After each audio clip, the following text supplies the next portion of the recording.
This is Al McFarlane, host of The Conversation with Al McFarlane. You're listening to 98.3 FM, KFAI, Minneapolis.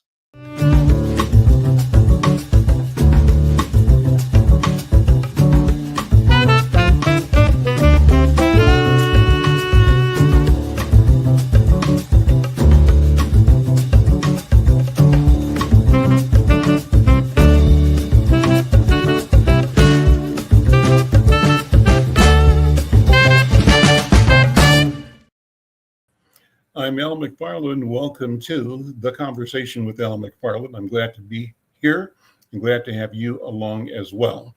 KFAI, what a wonderful resource this is. I am so happy to have been associated with this great news platform, music, entertainment, information platform for almost 2 decades, maybe more than that. I can't even remember. Seems like forever. But it also seems brand new because new things are unfolding every day. Today's program, like always, I promise will be a robust conversation.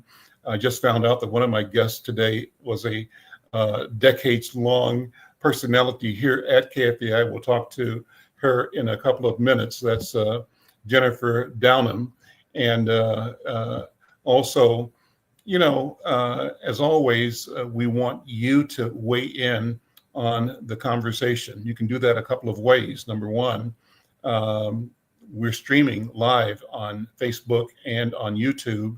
If you want to leave a comment or make a statement, just drop it in the comment section on YouTube, on Facebook, or on Twitter. And we'll try to shout you out. You shout yourself out, shout your friends, your issues, your causes, your questions out, and we'll try to respond. We certainly thank you for that. And, you know, you can always send an email to me as well. You can email me at mcfarlanemedia@gmail.com. Well, today I've got the fortune of having my friend and colleague to be co-hosting with me today, and that's Jonathan Palmer. Jonathan, my friend, good to see you. How you been doing? I've been doing good, Al. Great to be here with you. Very excited about some of the things we have going on in the city right now. Okay, we're going to cover a lot of ground over the course of the hour. Let me begin, though, by bringing in a couple of guests, and you probably are aware of the great work that they're doing as well. We have filmmaker Gabe Hostetler. He'll correct me if I'm not pronouncing his name properly, but he's with us. Did I get it? Okay, thanks, Gabe. He's with us to discuss his powerful new documentary, Basketball State, The Land of 10,000 Hoops. It's a visual love affair to Minnesota basketball and its deep roots in community. And he's joined by the person I mentioned earlier, that's Jennifer Downham. She's with the Minneapolis Parks Foundation, and they're sharing exciting updates on North Commons Park redevelopment and how the film screening ties into the foundation's Next Generation of Parks event series. So that's what we're going to talk about. First of all, later, we're going to talk about the heated DFL mayoral endorsement battle this past Saturday. You know, Mayor Jacob, the incumbent, Mayor Jacob Frey, the incumbent, was challenged and didn't win the endorsement. The convention endorsed State Senator Omar Fateh. We're going to also talk about the questions around the Minneapolis Police use of force training following new conversation involving Officer Mark Hanneman. He's the officer who fatally shot Amir Locke. And we're going to get into that, sort of unpack that, see what is at stake for the community. Well, Jonathan, what's on your mind, first of all, before I ask our guest to jump in, talking about both the film and the parks? Oh. Unmute, Jonathan. I believe your mic is muted, Jonathan. It is. I'm sorry, I did that not to overtalk everybody else. It is very interesting. Alan, just back from Scotland, hanging out with the McFarlanes, and so it is very interesting coming back because I got a good view of how America is being seen right now, and spent some time talking with some people over there about how the African American community and communities of color are dealing with different issues, such as the ones we're talking about today and the use of force, and had largely positive experiences. But I had one interesting little thing where at an event, there was a piece of, I guess they call it Black Americana being sold. And it was very interesting. And I told the organizers about the event and they shut the vendor down. So it was really good to see the response that came off with that. And why somebody would be selling stuff like that over in Scotland makes no sense to me. But I think going into... they sell it all around the world. Yeah. It's just, it's one of those things. I think people don't realize how just jarring that can be when you're an African American in places that you're not expecting. You're letting your guard down. You're saying, hey, I'm at this event. This is supposed to be a fun, positive event. And then here you got this one relic from slavery that comes back in and Jim Crow. And it kind of takes things sideways sometimes. Yeah, it's like it's a joke. We'll come back and sort of unpack that some more. I'm glad to hear that you're back and that I love you talking about the McFarlanes in Scotland. Interesting. Jennifer, Minneapolis Parks Foundation, talk about who you are, what the foundation is, and the updates that you want to share about North Commons Park redevelopment. And let me have you introduce the relationship between the foundation's Next Generation of Parks event series and how the screening of this film ties into all of that. Awesome.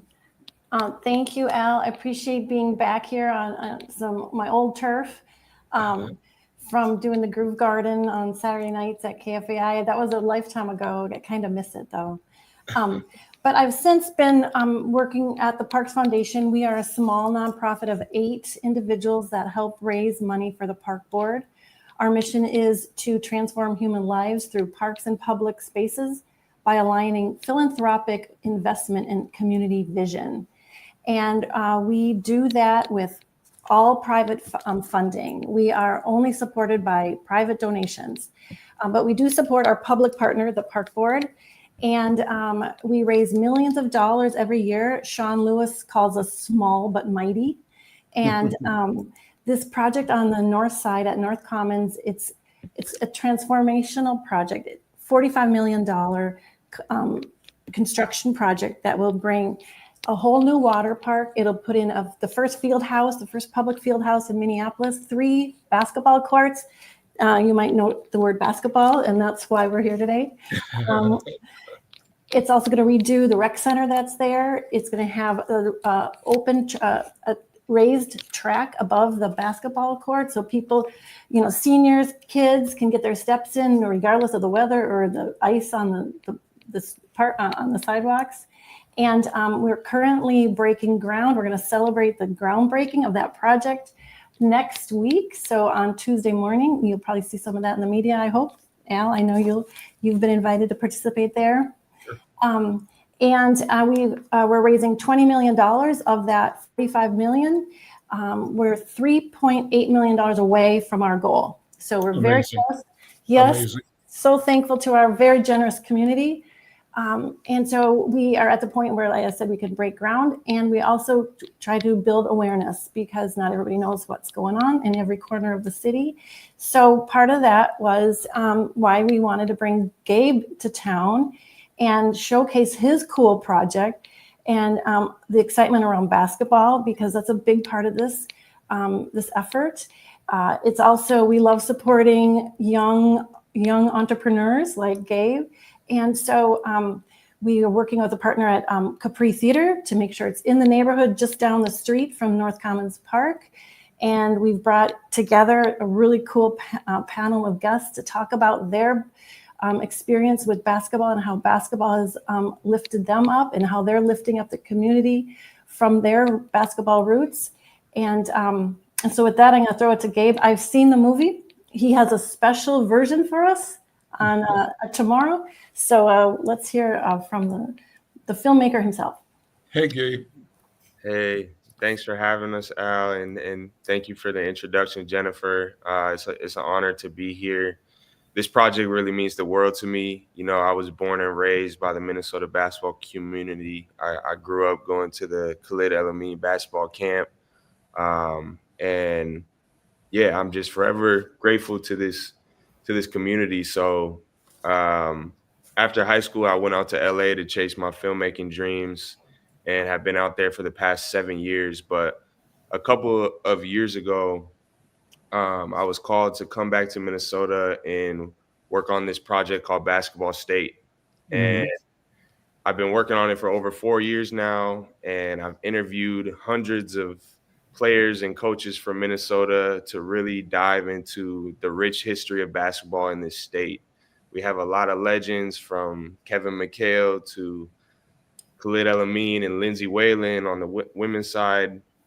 And we really follow that rich history and build it all the way up to now these legends of Minnesota basketball today, the Jones family, the Hill family, and passing the torch all the way to the kids that are coming up now. So it's been beautiful just to tell this story.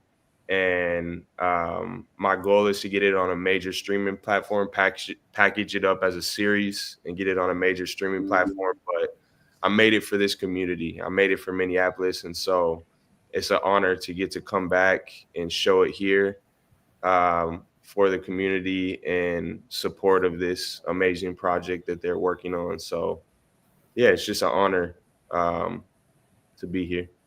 Jennifer, make the invitation. Come on back. How can people view? So right now the project isn't released. It's just we're gonna have the screening tomorrow at the Capri Theater at 6 p.m. I know we're already near capacity, but we're gonna pack as many people as we can in there.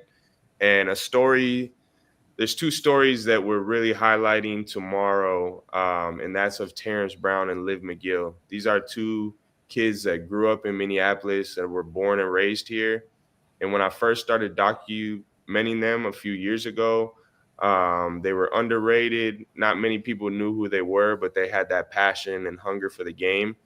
And over the course of these years, they have gone on to do amazing things. One of them became a McDonald's All-American, freshman of the year at University of Florida. Terrence became one of the top 10 scorers in the country at the Division I level this year, and I believe is going to go on to the NBA sooner than later. So just to have these stories and really see these kids grow from just hungry, young hoopers in Minneapolis to see what they're doing now and to document that has been beautiful. So you can see the film tomorrow, but then after that, it's going to be back in the lab to try to get it on a major streaming platform for the world to see.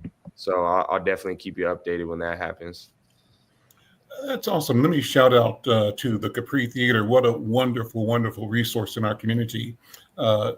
Newly renovated.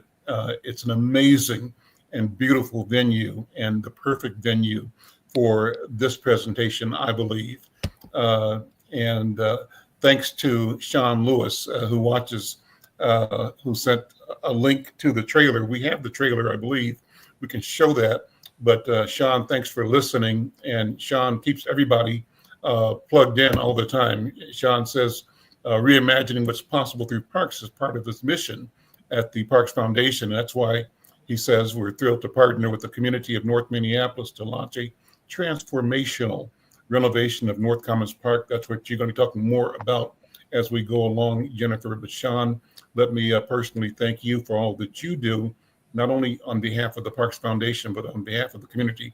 Sean is like a newswire. He knows everybody, everything, all the time, and he keeps us all plugged in and on point. So Sean, shouting out to you. Thank you for all you do. Keep doing the great work. I got a trailer. Is this a good time to show the trailer, Gabriel? Yeah, go for it, for sure. Yeah. Jared, it's about three or 4 minutes, right? And so the people who are listening on the radio have to see this in their mind's eye. Let's do it.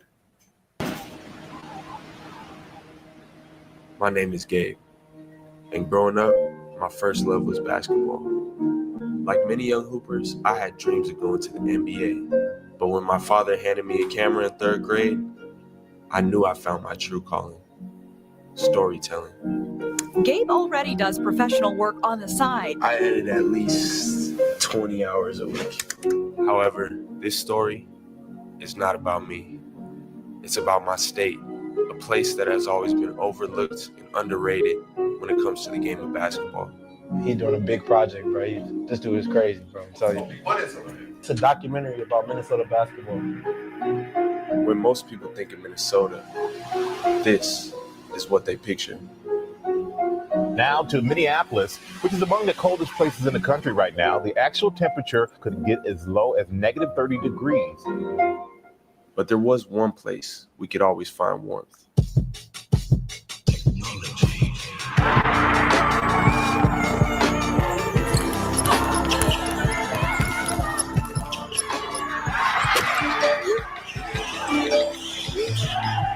Is Minnesota the most underrated basketball state in the country?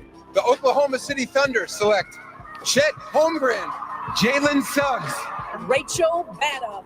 Tyus Jones or Tyus Stones. Dream big because no one knows what you're capable of but you. Frey Jones from Duke University. People have always seen Minnesota as a hockey state, but there's a deep-rooted love of basketball here that flows through every gym. Edwards! Yes, sir! I have not been to Minnesota in probably 20 years. Bring gas.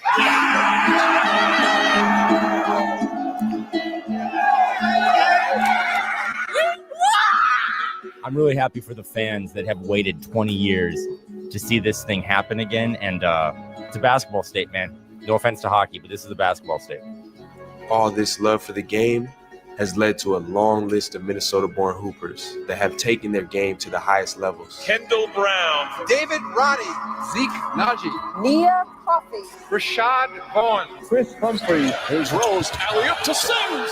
Gary looks, he takes it. Basketball saved my life. I mean, for so many kids, that's true. I had the mindset of like, I'm gonna kill you. I don't care who you are or who they say you are. I know you can't guard me. I don't care who you are. I don't care if you're LeBron James, Maya Moore, the #1 player in the country. You lace your shoes up just like me. And you can go back. Here's Pippen, and he's turned back by McHale. You see greats like Kevin McHale, Khalid El-Amin, Jim Peterson, Lindsey Whalen. From last year. Paige Becker's got a chance to be the best ever, and everybody sees it. Patient offensive set.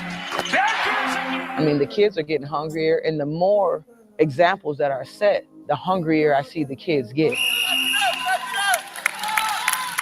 You just gotta come in fearless and think you're the best. If you think you're the best, you're gonna be the best. Thankfully, you're telling the story. I mean, Minnesota. Minnesota is a basketball state. Minnesota is a basketball state. Minnesota is a basketball state. Minnesota is a basketball state. This is what movies is made of. This is what movies is made of.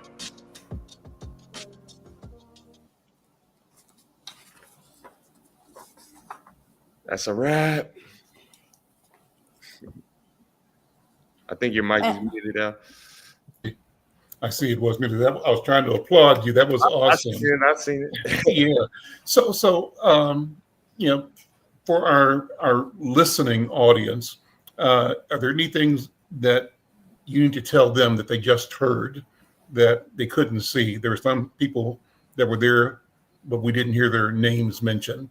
Do some fill in on what you did in the trailer. Yeah, so the trailer just really looks at the deep, rich history of Minnesota basketball and looking how we've had so many draft picks on the men's side, on the women's side. You can go back to the old days. You can look at the kids and the hunger of the kids these days playing, and it's just undeniable. I think that Minnesota is a basketball state. Obviously, it's a hockey state as well. There's always going to be a love for that here. But I think undeniably we've become a hoop state as well. And in that trailer, I just tried my best to pay homage to all the legends while also putting all the kids that are coming up right now on the map. So it's been an honor to just work with everyone, and everyone has been really willing to be a part of this project. I think all the hoopers and coaches and fans in the state realize the gems that we have here and realize that Minneapolis has been building the hoop community up for years and years and years. So it's been powerful just seeing the support of this project. I think every time I post a trailer, it goes local viral. And I think that just shows that this is a story that people want to hear and are excited to support. And I think that flows right into the importance of what the Minneapolis Parks Foundation is doing. I think it shows how important creating those opportunities for kids are. So, yeah, I'm rambling, but I'm just, this project means the world to me. So we should mention, oh, sorry. Go ahead. Go ahead. I think we should mention that after the film, we have a really cool panel of players to talk about basketball. And that includes, it'll be hosted by Leah B. Olson, who we all know is the the voice of the Timberwolves and the Lynx. She does color commentary for those games. And she will be hosting Gabe and Devin George, who played in the NBA for more than 10 years and is a Augsburg alum, and Northsider, and Terrence Brown and Liv McGill, two current players that are have their eyes set on professional basketball. And of course, we'll take Q&A from the audience to ask any of the folks participating in our panel about their insights about the game, about how parks influence their trajectory into the game, and if they want to know more about our parks project as well. Well, shout out to Coach Leah. Leah, if you get a chance to join the conversation, but her generous thanks to Insight News for shining the light on the event. And we thank her for keeping us in the loop and attuned to the opportunity. And thanks for the comment you made earlier, Coach Leah. You said tomorrow night's going to be epic. And just like me, she thanks Sean Lewis for, in this case, introducing her to the Minneapolis Parks Foundation team. And she says she's enjoyed working alongside the foundation for this project. She's a wonderful, wonderful leader and light in our community and in the world, actually. So thank you, Coach Leah. So, Jonathan, any comments, feedback? Yeah. Let's go ahead. Jennifer, does this, the North Commons project, this is coming out of the North Service Area Master Plan? Is that correct? It is. Perfect. And lots of community insight and community conversations, years of that before a final design was agreed upon, and community has been at the table throughout the process. Of course, you know, it's taken us a while to get here, but we're excited that it's stayed as big as it was envisioned, and will be open in 2027. That is wonderful. I chaired the Community Advisory Committee for the North Service Area Master Plan. And so I'm very excited to see it come to fruition. And Gabe, you have captured just an essential part of what goes on in the community and what is representing Minnesota, but as you said, is not very represented widely in the world. I think there's going to be some other opportunity. I'm right now chairing the North Mississippi Regional Community Action Plan. So Gabe, get your camera ready, because there's some other opportunities. We've got to show people about what goes on here in the community. But Jennifer, back to you and to Sean and the work the Parks Foundation is doing. I'm sorry, Gabe, I know you got a comment, but that is a great thing that people can get involved in. They can donate to you. Is that correct? Volunteer, any of those things? Absolutely. We, like I mentioned, we're only $3.8 million away, and we actually have a match for all gifts given from the north side. So if you have a contribution coming from 55411 or 55412, it will be doubled. We really want community involvement, because, you know, when you you got skin in the game, you're looking out for it. And so, I mean, this community is so invested, and this park is such a legacy, and it will be regional destination now. So get more folks into North Minneapolis to see that it is a vibrant and verdant, very friendly place. Beautiful. Gabe, was there something you were going to throw in? Yeah, I was just gonna say part of the reason I made this project too is because, you know, living in Los Angeles, when I would tell people I'm from Minnesota, they would be like, Minnesota, isn't it just freezing cold out there? Don't they just play hockey? I'm like, no, we have basketball players. We have a long list of incredible hoopers. And I would start to list the names off, and they're like, oh, okay. So that's when I realized this is a story that needs to be told. I think a lot of people here in the state realize the talent that's coming out of Minneapolis in this state, but when you go other places, they don't know what we have to offer here. So that's why I'm making this. I just want to put Minnesota on the map. I'm Al McFarlane. This is The Conversation with Al McFarlane. Co-host today, Jonathan Palmer. He has the nonprofit Heroes for Hire, LLC. And before we get done today, we'll talk about his recent trip to Scotland. He's active in the McFarlane clan, and he educates me about that element of our genealogy on a regular basis. Also, Jonathan, I think there's a Comic-Con event recently or coming up. I know that you're into that arena as well, so I'll have you talk about that in a few minutes. Before we do, though, Gabe, what I'd love to do is have my guests talk about their personal story. And you told me before the show that you're from Brooklyn Center. Talk about you. You're being born here and being raised here, and your development into the artist. You said you were involved as a basketballer yourself, but tell me more of your story. Yeah, so grew up in Brooklyn Center, Minnesota. My dad was a basketball player, so he passed that on to me very early on. I fell in love with the game, couldn't get enough of it. You played in community or played professional or just? So I played. Yeah, I'm just. Your dad. Now. My dad. He played. So he had a unique basketball journey. He played at like the equivalent of like a Division II, Division III school, but then he actually played on this team called the Sports Ambassadors, which was made up of like semi-pro basketball players, and they would travel around South America, playing professional teams out there. So he's had a cool journey with it and passed that love down to me.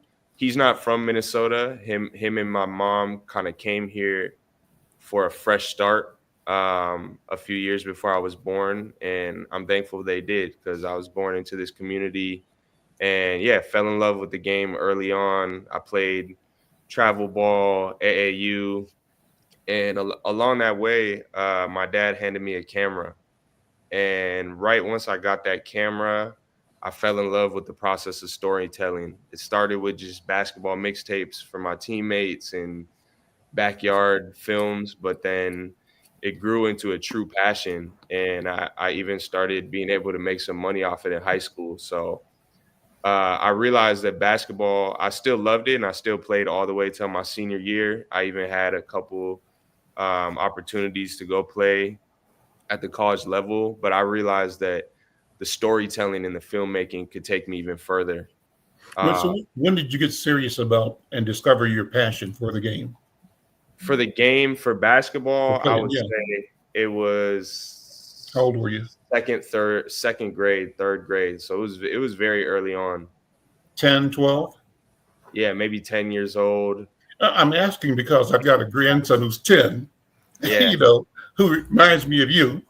Yeah. And he's all in on basketball and doing the camps, and doing the training. And his parents have hired him a trainer, so he goes to training, and the trainer is brutal. I go to some of the sessions, and I'm sitting next to his mom and dad on the sideline, and the trainer acts like we're not there. And he's merciless, right? It's serious. It's serious, man. Like the kids these days, they see that love for it, and I think it's always been that way. Like those first couple of years, it's like the honeymoon phase of it. Like you can't get enough. You're gonna play till the sun goes down. And I think now there's a lot more resources for kids to get that proper training. And What I'm discovering when I go to the games, I'm discovering how many families are invested in basketball. I mean, I'm just surprised, excited to go to some of these tournaments. He trains and has some tournaments out of this outfit in St. Louis in Hopkins. What's the name of that place in Hopkins? You might know it. Is it 44 Hoops? 43. No, that's not the name. There's another one. Or they switched the name. It's Legacy Hoops now. Legacy Hoops. Yeah, he goes. So I go to watch them there. I used to train at 43 Hoops. Yeah. Did you? Okay. Yep. And then I've gone to a couple of schools where they have tournaments and they have boys and girls tournaments, maybe 4 or 5 different games going at one time. And what impresses me, 2 things. One is how into the game these young boys and girls are. They are serious about it. Mm-hmm. But equally important and equally impressive, and I have nothing but applause for them, the attention that moms and dads and grandparents, and uncles and aunties are paying to this child's development. And praising, applauding, encouraging, pushing. And so it tells me that there's so much we can and should be doing to keep, and these are family days. I mean, you might be there all day Saturday, back on Sunday. That's a huge investment. But I'm so, I get really just excited to see how committed our families are. And this is just a reflection of our investment in family and community, our children, and in our health and healthfulness. And I think that's something unique to Minnesota too. Like there's, I've been to some other places in the country, and like obviously there's youth basketball is huge everywhere now. Sure. But I think there's a uniqueness to just how invested the community here in Minnesota is, and how many opportunities and resources there are for training and for kids to elevate their game. So yeah, it's just been an honor to be a part of that and just to tell that story. Jennifer, that feeds back into the question and the work of the Minneapolis Parks Foundation and this massive investment into North Minneapolis. I guess we saw a press release a few days ago about the demolition of the pool. That happened already, or is happening now. Are they demolishing the park board building as well? Or so just they took down the pool, and then they're going to gradually take down the bathhouse next to it. For the construction of the field house. They are not taking down the recreation center. Okay. They're going to leave that open, and they're going to refurbish that, fully refurbish it, but they're going to wait on that until the field house is open. Okay. So they're going to maintain park access throughout construction for the community. Okay. They've been very thoughtful to make sure that they don't just shut down, because they know if you shut something down for a period of time, it's hard to get the kids back and get those habits. So the field house is going to have a number of courts in it, you're saying? There's 3 courts. So with the rec center and the field house, there'll be a total of 4 courts right there. And it's right next to North High School. Yep. That's got a couple courts, and it's also next to the YMCA across the street. So this will be a campus, or it is a campus, but now it'll also be a basketball campus.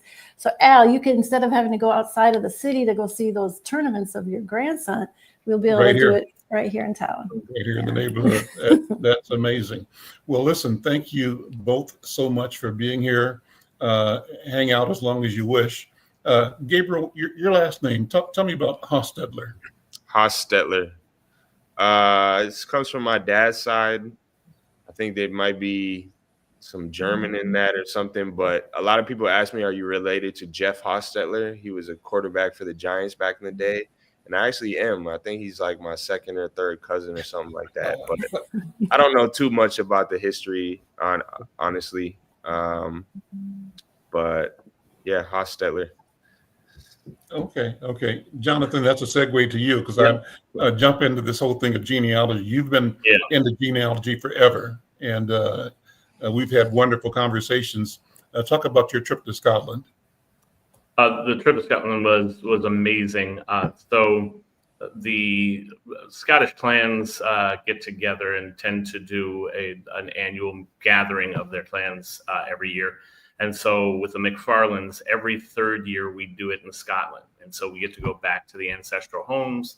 We see the land where our forebears came from. It's beautiful country. Everybody there is friendly. I've never had, except for that one incident that I just talked about earlier, never had a bad experience there. And you and I know we're going to talk about, I want to do this project of tracing the roots down into Jamaica, because we had our chiefly line for Clan McFarlane died without an heir, but his brother went to Jamaica. And I'm positive that there is some roots down there that we can connect into. So that's a research piece I want to do with you. But in terms of just the traveling, it was an amazing country, amazing talking to people, seeing the view of what we see in America from the outside. It is so interesting to get the perspectives and people saying, what is going on over there? Why is your country going in these crazy directions? And also a lot of empathy for what we're dealing with and things. But the genealogy, Gabe, if you ever get interested in that, feel free to reach out. It's fascinating as you start to look back and you see the different connections. Mine is my great-grandmother was the first McFarlane born in the U.S. in our line, married a Palmer. So you get right down to me from that. But tying into those pieces, especially as a person of color, and a biracial person of color, because you start to see some of the conflicting sides coming together in different points. So it is a lot of interesting information that you can find out. Well, Jennifer, is Downham English name, or what's your genealogy story, if you care to share it? Downham is English. There is a town called Downham Market, north of London, and I did get to go there. Okay. But I am How does it feel to be a Downham in Downham? It was so bizarre. Yeah, I had to have my picture taken in front of every building. The Downham post office, the Downham butcher, the Downham bakery. It was goofy. It was about the size of a postage stamp too. So it was. Sure. There weren't that many selfies to take. But I'm mostly Irish and German. So just the hodgepodge. But I do want to also say I played basketball at McAllister College, D3, and so really excited that we have more courts going in town. And my basketball journey started at Pearl Park in South Minneapolis. I was the only girl on the team. You never told me you got buckets, Jennifer. That's no joke. Division III is no joke, man. We had fun. We had a lot of fun. Gabe, that's the sequel that you can do right there. Exactly. I'll be on the blooper reel. Well, Gabriel, what are the films you're working on? What else have you done and are you working on? And what's the plan for you as a filmmaker? Yeah, so I want to take this filmmaking journey to the top. I want to make blockbuster hits. I want to make films that inspire people, that push people into new headspaces. I think documentary has been like a large staple of my career, but it really started in music videos. Coming up here in Minneapolis, I in high school I started doing music videos for all the local artists and kind of fell in love with that process. Talk about that. Who did you work with, and what kind of things did you help launch? What kind of careers? Yeah. So there's an artist by the name of Alan Kingdom he was born on the north side of Minneapolis as well, and he went on to work with a lot of massive artists, but he himself, my friend Drelly, Casey Pluto, who now has gone on to work with Travis Scott and Kanye West and all these a lot of big artists in the hip hop community. That's where I started, and I took that out to LA, and it led me to working with some pretty big names. I've done a documentary for Rick Ross, if you know who that is, Metro Boomin. So that's been really special, but my heart lies in storytelling and in narrative. So a couple of years ago, I kind of slowed down on the music videos and stepped into the documentary world. And that has led to working with Red Bull, working with Adidas, working with some major brands out in LA. Really just I'm really living my dreams. Like, it was a dream of mine to be a filmmaker for a living, and I'm doing that. And I just want to continue to do that until I can't anymore. So many more films to come. I've done the documentaries are kind of where my head is at now, but I want to do narrative feature films as well. So where we really, I want to come back to Minneapolis and find the best acting talent out here and bring them to LA or wherever the story may lead us. So I think this is a terrible question, but I'll ask it anyway. What do you see yourself doing that is like something? Because maybe what you want to do is not like anything. It's something that you see yourself that hasn't been seen. But you understand the spirit of the question. What's the genre direction that you see yourself moving in? Without limiting yourself. Yeah, it's hard because I love all genres. When it comes to the narrative films, I'm a sucker for like thriller and horror, and so I want to definitely make some films in that space. I think a lot of sports movies historically, there's some really good like sports movies that are just focused on the game themselves, but I want to kind of tie those elements together and make some really good like sports thrillers. One of my favorite directors is Jordan Peele. He's done some incredible work, and he's producing this thriller film about a football star, a quarterback that's going to be coming out in a few months, and I'm really looking forward to seeing that. I mean, I'm all over the place. I'll do a rom-com one day, and then I'll do a horror film the next day. Just wherever the story takes me. At the end of the day, it's really about the storytelling. And can I ask a question? Yeah. What is narrative feature film? So a narrative feature is just a written script film, so where you have you have documentary, which is true to life, is real stories, and then you have narrative features. So all the fiction. Yeah, fiction.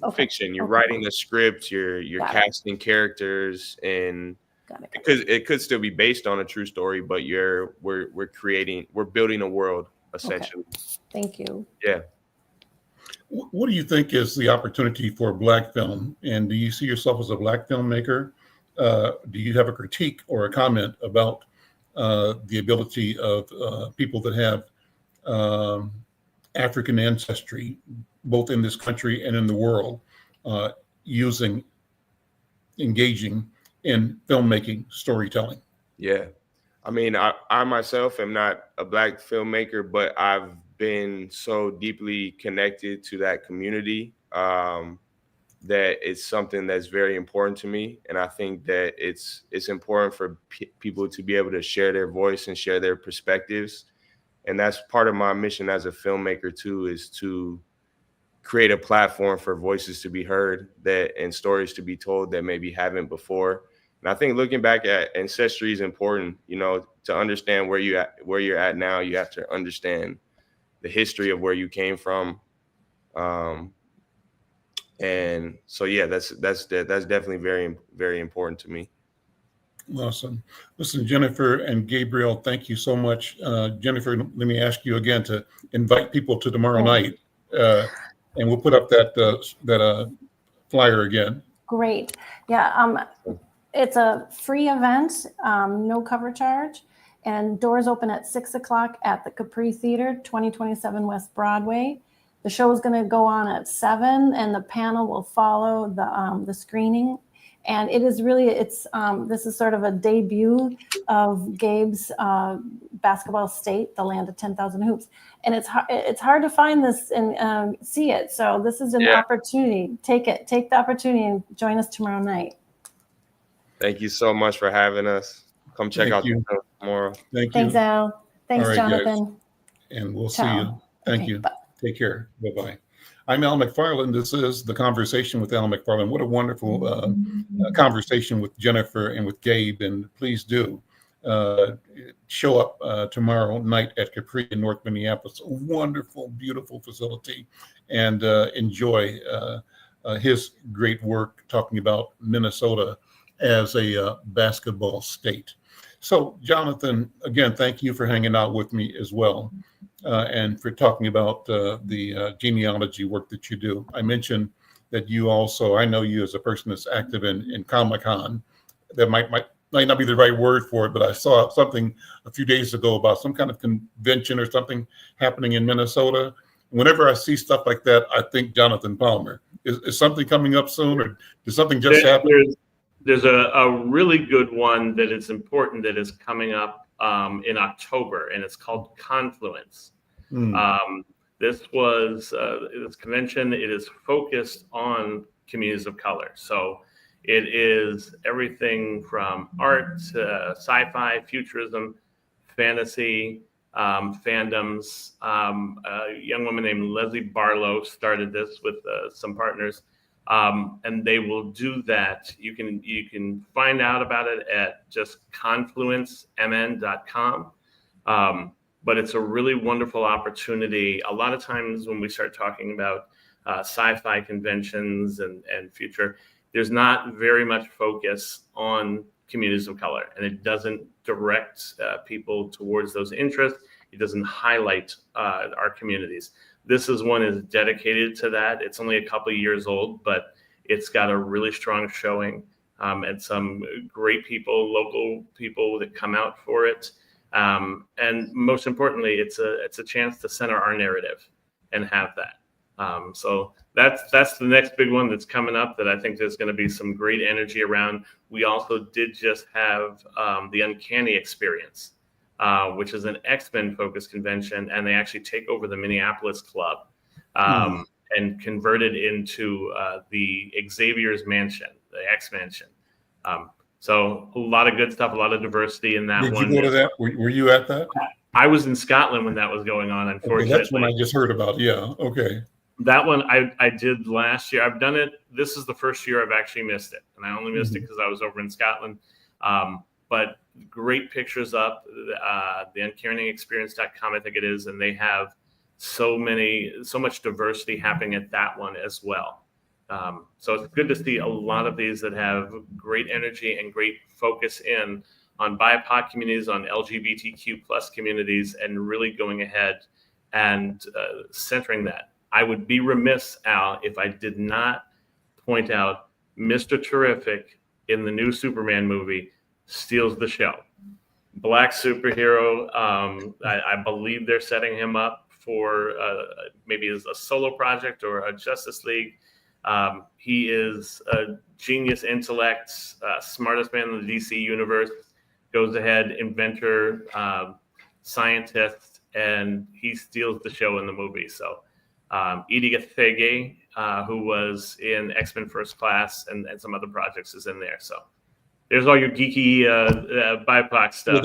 Well, I listened to stories about what's happening in the sci-fi world on different platforms, and that's a big deal, I think. And I think more of our people are getting. I think there's been probably a large segment of the Black population that's been invested in following and collecting comic books and sci-fi books, and following the development of the Marvel world on film and the DC comic world on film. Those are the two major schools, right? DC Comics and Marvel, and they both compete and complement each other because they deal with the same characters or character types. Is that correct? How does it work? You tell me.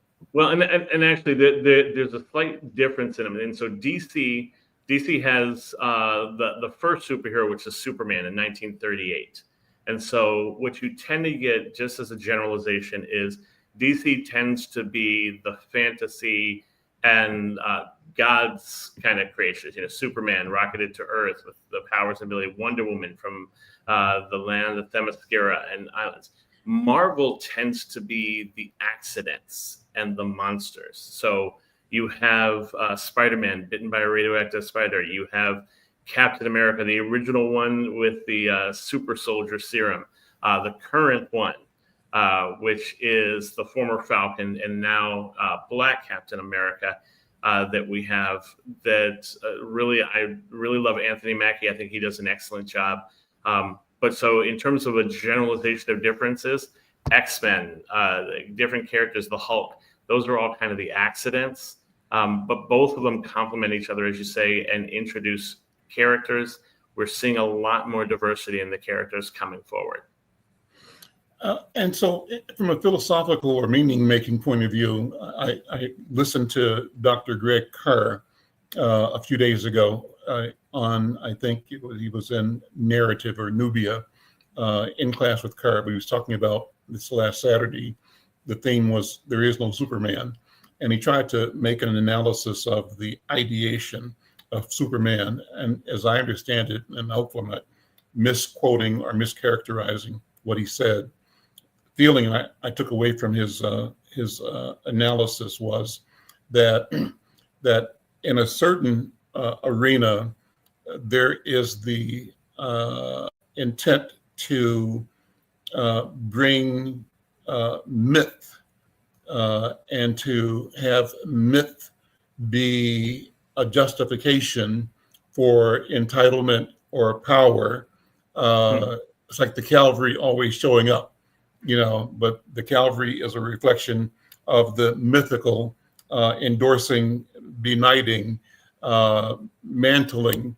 The person writing the story tends to be white people. And the question then becomes, how do African people, Black people, operate in this space differently? And what I understood was an analysis that said that there is a opposite approach, origin story for Black superheroes, and Black superheroes are simply icons that reflect observed behavior, observed experience over generations.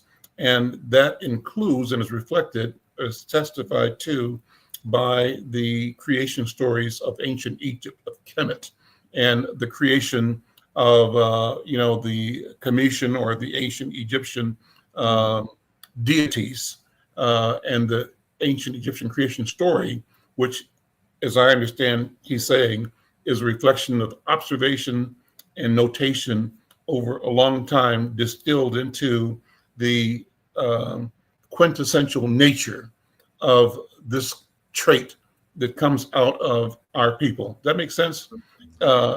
It does, and I can't believe with like 5 minutes left in the show, you threw that out for me. I mean, because that's a 2-hour conversation with me right there. I think that part of what the challenge is superheroes. When you start talking about it is modern day mythology. It has those roots in Greek mythology and ancient Egyptian theology and philosophy. The cornerstone piece that happens is it's very reflective of the world. So for a long time, your first superheroes and characters were white because it wasn't thought of as a focus in. But there's a lot of lesser known ones that people don't really recognize. All Negro comics came out, and I think it was 1942. It was only one issue, but it was done by Black writers, Black artists, published. And then there just wasn't enough resources for it to be able to move forward. But it holds a piece in time. You have Lothar, who was Mandrake the Magician's partner. Early on, very much stereotypical. But as that character grew over time, it became refined and became more intelligent, more strong, and more of a centerpiece within Mandrake's pieces. The Black Panther, of course, first Black superhero. The Falcon, first African-American superhero. Storm from the X-Men, first Black female superhero. Luke Cage, the first Black superhero with their own self-titled comic. So there's pieces that come in that are not negative, but actually represent community. Luke Cage being from the community, living in Harlem, giving back to the community. The Falcon becoming Captain America, the symbol of Captain America. But in that root, the ancient Egyptian mythology goes into the comic book stories. A lot of times the ancient Egyptian gods will show up. There are characters that are powered by the ancient Egyptian gods. For a while, there was a lot of colonialism in that. You're starting to see a lot more of people utilizing that from an African perspective and an Afrocentric perspective.